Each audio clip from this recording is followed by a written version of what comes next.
alaihi wasallam. Rasul sallallahu alaihi wasallam bersabda. Apa bunyi sabdanya Bapak Ibu?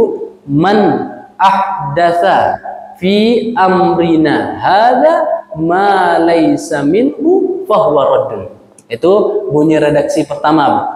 Man ahdasa, ya, ini diartikan siapa yang menciptakan sesuatu ahdas.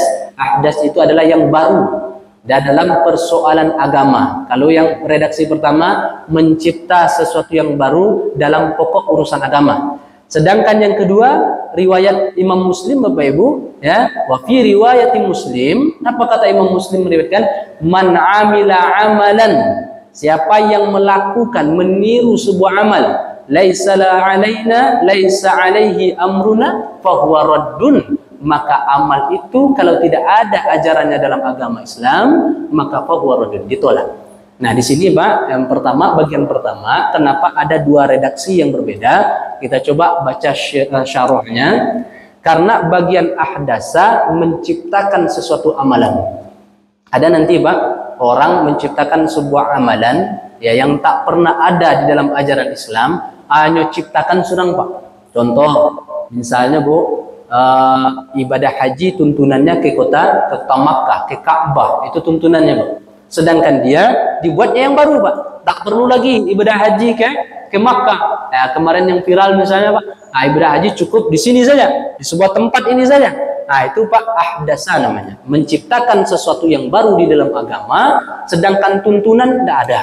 Maka orang ini mencipta sesuatu yang baru. Dan hadis yang kedua, man amila amalan, siapa yang melakukan sebuah amal, berarti Pak orang yang ikut-ikutan. Ketika ajaran Islam mengatakan haji ke kota Makkah, nyo pergi haji ke sebuah kota Bapak Ibu, itu man amala amilan namanya. Orang ikut-ikutan melakukan sesuatu yang baru di dalam agamanya. Maka keduanya fahuwa raddun, ditolak keduanya. Makanya Bapak Ibu, hadis ini adalah landasan dalam menjalankan syariat agama kita. Poin pertama yang kita tangkap Bapak Ibu dari hadis ini, setiap muslim, di sinilah Pak munculnya hadis Nabi, ya, faridatan ala kulli muslim. Talabul ilmi faridatan ala kulli muslim. Wajib hukumnya bagi setiap muslim untuk belajar agamanya. Kenapa Pak? Karena kalau dikaitkan dengan hadis ini, kalau seorang muslim tak mau mempelajari agamanya, maka cenderung nanti dia beragama, melakukan ibadah yang tak sesuai dengan ajaran Islam Ahlus Sunnah wal Jamaah. Maka Bapak Ibu, setiap kita motivasi diri kita, keluarga kita, anak-anak kita, kenalilah syariat agama ini secara benar, sehingga nanti ibadah-ibadah yang kita kerjakan, seluruh amal-amal soleh yang kita lakukan di dalam ajaran agama Islam ini diterima oleh Allah Subhanahu wa Ta'ala. Maka Bapak Ibu yang dirahmati Allah, di sini secara terjemahan diterjemahkan, barang siapa yang mengadakan, berarti Pak membuat hal yang baru dalam urusan agama ini. Berarti Bu, kata kuncinya hal yang baru dalam urusan agama. Ada yang baru Pak, tapi tidak berdasarkan tidak bersinggungan dengan agama. Berarti sesuatu itu, ya, berarti di luar konteks ini. Maka amalannya tadi ditolak. Maka perbuatannya tadi ditolak. Maka Bapak Ibu yang dirahmati Allah, maka kita kenallah melalui hadis Nabi ini ada sebuah perbuatan yang mesti kita hindarkan, mesti kita jauhi, namanya perbuatan bid'ah. Di sini apa? Munculnya kata-kata bid'ah, padahal dalam hadis ini tidak ada bid'ah. Tetapi makna bid'ah itu adalah sesuatu yang baru datang, ya, yang tidak pernah ada sebelumnya, dan itu dikaitkan dengan aspek agama.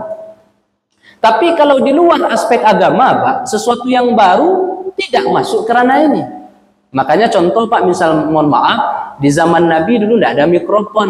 Mikrofon ini sesuatu yang baru. Apakah mikrofon ini bid'ah? Tidak. Kenapa? Karena tidak ada singgungannya dengan agama Pak.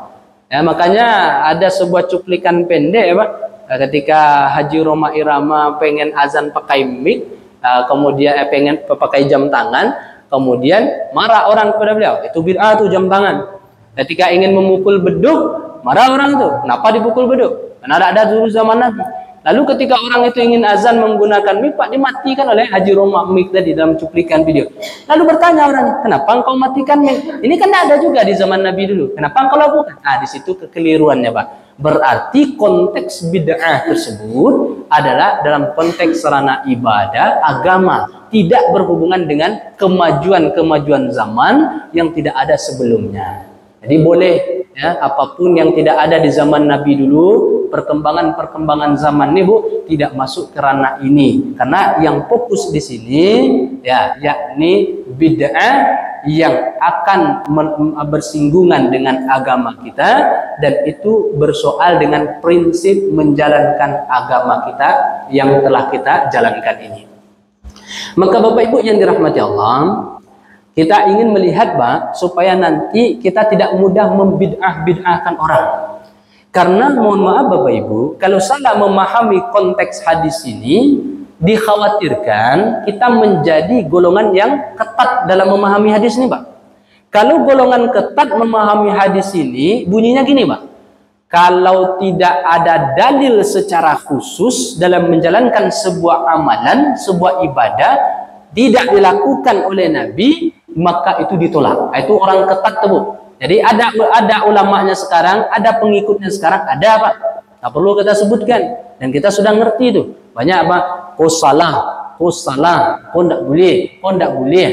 Apakah mereka salah? Tidak, cuman cara berpikirnya terlalu sempit Pak. Mereka memahami hadis ini terlalu ketat, sehingga apa yang terjadi? Seketik-seketik salah Pak. Kenapa? Kau tidak ada dalilnya doh. Kau tidak ada diterima oleh Nabi, kau tidak ada dilakukan Nabi. Apa contohnya misalnya Bu?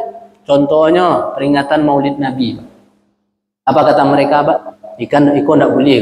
Iko tidak ada dalil khusus. Mereka kuncinya Bu, tidak ada dalil khusus. Ya, tidak ada dalil khusus, tidak dilakukan oleh Nabi, maka jangan lakukan. Kalau dilakukan, dolalah, sesat Pak. Kenapa sesat? Karena bid'ah. Wa kulla bid'atin dolalah, wa kulla dolalatin finnar. Itu dalil yang mereka gaung-gaungkan Pak. Kenapa? Setiap perkara baru yang tidak dicontohkan oleh Nabi, tidak ada dalil secara khusus, maka dia ditolak, dan itu disebut bid'ah. Dan setiap bid'ah adalah sesat, dan setiap sesat adalah neraka. Ini pikiran yang sangat sempit sekali. Maka boleh kita ngikut ke sini Pak. Ya kalau kita ya pengen mencari sesuatu yang enak, yang kemudian mudah diterima orang Pak, jangan masuk ke sini. Masuknya kemana? Ke kelompok ulama yang sedikit longgar dalam memahami konteks hadis ini Pak. Apa kata mereka yang longgar ini?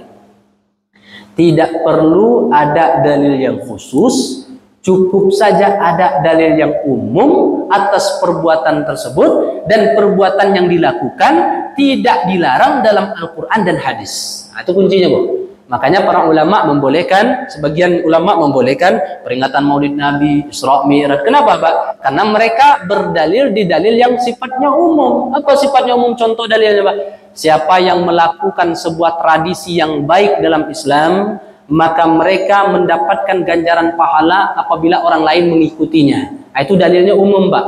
Ya, orang ini mengambil secara umum, berarti kalau kita melaksanakan Maulid Nabi misalnya, ya untuk apa? Untuk kebaikan, mengenalkan Nabi, mempelajari kisah Nabi, kemudian mengamalkan bagaimana akhlak-akhlak Nabi, kan bagus tuh Pak. Diisi dengan tausiah, diisi dengan ngaji, baca Quran, silaturahmi, bagus Pak. Maka mereka membolehkan hal-hal yang demikian berkaitan dengan amal-amal yang boleh saja tidak ditemukan dalil secara khusus, boleh saja tidak ada dalilnya, tidak dicontohkan oleh Nabi, tetapi mereka Pak agak sedikit renggang dalam masalah-masalah tersebut. Nah, jadi kalau lebih enaknya maka kita lihat dulu, sebab Pak ini ada bid'ah, kata-kata bid'ah yang disebutkan oleh Nabi itu nanti bid'ah itu ada 3 level. Ada 3 level Bapak Ibu. Level yang paling tinggi ini itulah yang dimaksud Pak. Sedangkan level yang kedua dan yang ketiga boleh jadi nanti masuk kepada ranah furu', ranah cabang, bukan ranah yang pokok. Contoh, level bid'ah itu Bapak Ibu, misalnya yang pertama, bid'ah dalam masalah akidah dan prinsip. Itu Pak, itu harga mati. Dan ini harga mati. Ini adalah level bid'ah yang paling tinggi. Itu satu. Yang kedua level bid'ah itu adalah bid'ah dalam pokok ibadah. Dan yang ketiga bid'ah yakni dalam tambahan-tambahan ibadah. Ini yang paling ringan, Pak. Dan di ranah yang paling ringan inilah banyak perbedaan-perbedaan di antara para ulama. Kalau yang paling berat Bapak Ibu, yang disebut dolalah, yang disebut sesat, yang disebut neraka itu adalah sesuatu yang baru yang dilakukan oleh seseorang, ranahnya sudah masuk kepada ranah akidah, Pak. Ranah keyakinan, ranah prinsip dalam beragama. Makanya kalau kita ini Bapak Ibu, prinsip kita adalah ahlus sunnah wal jamaah. Keyakinan kita di situ, keyakinan kepada sunnah-sunnah Nabi Sallallahu Alaihi Wasallam. Akan tetapi ada golongan-golongan ahlul bid'ah yang boleh disematkan kepada mereka Bapak Ibu. Kalau disematkan antara satu kelompok yang sekarang Pak mengatakan tidak boleh misalnya maulid Nabi, lalu orang yang maulid Nabi dikatakan bid'ah, ahlul bid'ah, tidak cocok. Yang tepat ahlul bid'ah itu kata para ulama adalah kepada orang-orang yang melakukan bid'ah pada ranah akidah dan prinsip. Itu boleh Pak. Contoh, orang-orang ahlul bid'ah itu misalnya Pak dari golongan Rafidhah, Syiah, kemudian dari golongan Khawarij, kemudian dari golongan Qadariyah, kemudian dari golongan Murji'ah, maka mereka itu boleh kita katakan adalah ahlul bid'ah. Kenapa? Karena mereka menyimpang dari ajaran ahlus sunnah wal jamaah. Mereka membuat pokok-pokok ajaran yang lain yang tidak lagi sesuai dengan standar prinsip beragama dalam agama Islam. Contoh Pak, Syiah sudah melenceng dari ahlus sunnah wal jamaah. Kenapa melenceng Bapak Ibu? Nabi Sallallahu Alaihi Wasallam mengajarkan kita menghormati para sahabat beliau. Tidak ada bandingannya kita dengan para sahabat Nabi, Pak. Dikumpulkan kita semuanya, ibadah kita belum bisa mengalahkan ibadah para sahabat Nabi Sallallahu Alaihi Wasallam.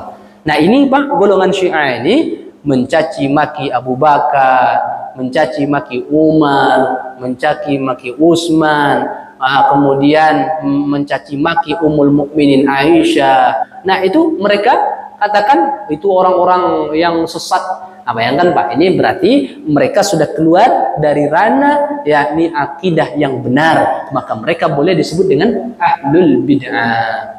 Nah, Syiah itu Pak, mereka hanya cinta kepada ahlul bait, kepada Ali dan keluarganya. Itu cinta sekali. Kepada Ali, mereka mengatakan nanti Ali ini jadi imam, pemimpin yang berhak menggantikan kekhalifahan itu adalah Ali bin Abi Thalib, bukan Abu Bakar, bukan Utsman, bukan Umar. Abu Bakar, Utsman, Umar itu merampas kekuasaan yang murni, itu adalah untuk Ali. Nah, mereka begitu Pak, terlalu mencintai ahlul bait sehingga menyalahkan para sahabat yang lain. Ini dalam aspek akhlak. Belum lagi dalam aspek ibadah, Pak. Belum lagi dalam aspek yang lain, mereka banyak keluar dari kesepakatan ahlus sunnah wal jamaah. Disebut mereka dengan Syiah. Itu boleh dikatakan ahlul bid'ah. Atau yang kedua misalnya Khawarij. Khawarij itu Pak, kalau engkau Ali membenci ahli bait, membenci Ali bin Abi Thalib, kebalikan dari Syiah. Kalau Syiah terlalu memuji, kalau Khawarij membenci, Pak. Kenapa membenci? Rasa dendam dan sakit hati kepada Ali bin Abi Thalib. Kisah sejarahnya panjang. Mereka katakan ahli itu adalah yakni amirul kafirin, na'udzubillah, Pak. Dikatakan Ali adalah pemimpin orang-orang kafir. Kan sangat terlalu, Pak. Sedangkan Ali adalah orang yang mulia di sisi di sisi Nabi Sallallahu Alaihi Wasallam. Maka Bapak Ibu yang dirahmati Allah, ini juga disebut dengan ahlul bid'ah. Begitupun dengan Qadariyah, Murji'ah dan lain-lain sebagainya. Maka orang-orang seperti ini layak disebut dengan ahlul bid'ah. Tapi kalau hanya berbeda dalam dalam pelaksanaan ibadah, Pak, yang satu begini cara beribadahnya, yang satu begini. Nah, ini dikatakan, oh ini tidak sah nih ibadahmu. Kenapa? Karena tidak dicontohkan oleh Nabi, karena tidak ada dalilnya. Maka itu bukan disebut dengan ahlul bid'ah. Jangan mudah sekali membid'ah-bid'ahkan orang, menyesat-nyesatkan orang. Kenapa Bapak Ibu? Karena belum tentu mereka sesat. Karena apa? Karena tingkatan level dari bid'ah tersebut ada 3. Dan kalau masuk dia kepada ranah yang pertama ini Pak, barulah disebut dia dengan ahlul bid'ah. Atau yang kedua, bid'ah dalam pokok ibadah misalnya Pak. Bid'ah dalam pokok ibadah. Kalau misalnya tadi kita contohkan haji, Pak. Haji itu dilaksanakan di Ka'bah. Ya, Pak ya. Nah, lalu dibuatnya di sebuah tempat Pak Haji, Pak. Itu berarti bid'ahnya dalam pokok ibadah. Nah, jelas-jelas pokoknya itu, Pak, ya, tidak bisa lagi ditawar-menawar, tidak ada dalil yang lain, Pak. Dalil umum dipakai. Tidak ada dalil umum yang mengatakan boleh haji di tempat lain, tidak ada. Dalil khusus, tidak ada. Haji tetap di Ka'bah. Anubah lah, Pak. Berarti itu bid'ah dalam pokok ibadah. Dalam pokok ibadah ini tidak boleh. Atau ibadah Ramadan, Pak, yang dalilnya jelas di bulan Ramadan, bulan puasa, nyubuh di bulan Rajab, Pak, itu adalah bid'ah dalam pokok ibadah. Kalau melakukan sesuatu yang kaitannya pokok dalam ibadah, itu juga disebut dengan bid'ah. Maka yang ketiga ini itu tidak bisa. Ketiga ini karena dia masuk kepada ranah furu', ranah cabang. Kalau di cabang ini boleh mencari dalil dari dalil-dalil yang umum selama tidak ada dalil yang lain yang mengatakan perbuatan kita itu tidak diterima oleh Allah SWT atau perbuatan kita itu haram dilakukan. Banyak contohnya, banyak sekali yang mengatakan kita ini bid'ah, kemudian ini bid'ah dan lain sebagainya, hanya karena persoalan kita berbeda pandang, berbeda interpretasi penafsiran dari ayat Al-Quran dan hadis Nabi, lalu seenaknya orang-orang mengatakan perilakumu adalah perilaku bid'ah dan setiap bid'ah adalah sesat. Mudah sekali menyesatkan orang, Pak. Maka dari itu hadis ini mengingatkan kita, memberikan pelajaran kepada kita. Mari pertama kita belajar dengan baik, Bapak Ibu, mohon izin, setiap kita adalah orang yang belajar. Setinggi apapun ilmunya, tidak akan pernah berhenti belajar, karena Nabi berpesan, talabul ilmu, menuntut ilmu itu ilal lahdi, minal mahdi ilal lahdi, dari ayunan sampai ke liang lahat. Dan setiap orang tidak akan pernah sempurna ilmunya ketika dia berhenti belajar. Tetapi setiap orang seharusnya belajar terus, apalagi terkait dengan persoalan agamanya. Kenapa begitu, Bapak Ibu? Pentingnya ilmu syariat ini supaya kita yakin dengan amalan ibadah yang kita kerjakan. Itu yang pertama. Yang kedua, tidak semua kita memandang perbuatan-perbuatan hari ini, Pak. Amal-amal soleh orang hari ini itu langsung kita justifikasi langsung bid'ah. Tidak boleh. Kenapa? Karena orang punya dalil, karena orang punya ilmu, karena orang paham tentang bagaimana cara metode pengambilan dalil. Maka kita, orang-orang yang baru belajar misalnya, ada kawan kita, Pak, baru beberapa minggu ikut kajian yang sebelah situ, kemudian menyalahkan ini, menyalahkan itu. Ini sungguh sangat luar biasa. Ngaji tidak pernah, baru beberapa kali pengajian sama gurunya, dengan seenak hati membid'ahkan amalan orang lain. Ini hati-hati. Maka dari pelajaran hadis yang kelima ini, Bapak Ibu, kita kenali agama kita dengan sempurna, kita kenali level-level bid'ah tadi, di mana harus kita menyebut ahlul bid'ah, di mana kita berlapang dada dalam perbedaan-perbedaan, menerima apa yang telah disampaikan oleh pandangan-pandangan para ulama. Dan yang terakhir, Bapak Ibu,